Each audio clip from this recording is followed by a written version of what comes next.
Mummy brown was once a popular color pigment when artists discovered the gory truth. Some held ceremonies in their gardens. When discoveries of the tombs of Egyptian royalty were first made by European explorers and treasure fanatics, the curiosities caused a sensation. Over the coming centuries, the trade of mummies became a big business, with many of the discoveries coming in the time of British rule, and with protection and preservation of archaeological sites still far off. Many of these mummies found themselves shipped to England. The treatment they received was nothing short of ghastly. During the Victorian era, a fascination with death prevailed. With infant mortality rates high, many turned to spiritualism to try and establish contact with their lost loved ones. Queen Victoria herself spent decades of her reign in a state of mourning following the death of her husband. The art of mourning became a culture in itself. The tombs of ancient Egypt therefore offered a deep fascination. But just reading about the elaborate death rituals of the past wasn't enough. To unwrap a real mummy was even better. Receiving an invite to an unwrapping party was an exciting event for some Victorian. When the day came,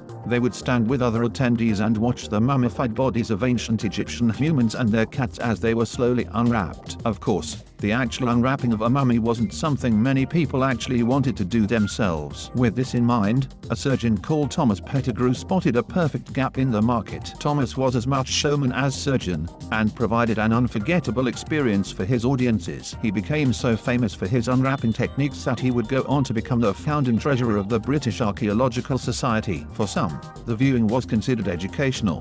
For others, a moment of possible connection with an otherworldly energy. Then there were those who considered the event a spooky and fun moment of great daring. But it's what came next that will send shivers down your spine. Having been cocooned in their tombs for thousands of years, the unwrapped mummies were often ground into a powder. Some were used to create potions and medicines, with their users believing the ingestion or application could offer a cure for anything from epilepsy to broken bones. Essentially, it was cannibalism packaged in the form of medicine. But this magic powder was in fact nothing new. The process of grinding a mummy into powder had been practiced since the Middle Ages. Based on a mistranslation from the Arabic term for bitumen, the belief had spread that mummies possessed healing properties. The corpses had been in high demand ever since. The demand for the powder was often so high that it outstripped the available supply of genuine Egyptian mummies. To remedy the shortfall, the sun-desiccated corpses of criminals, slaves and suicide victims were sometimes provided instead. In 1564, one business-minded mummy seller in Alexandria displayed 40 mummies for sale. He chillingly claimed to have manufactured them himself. This powder also had another use,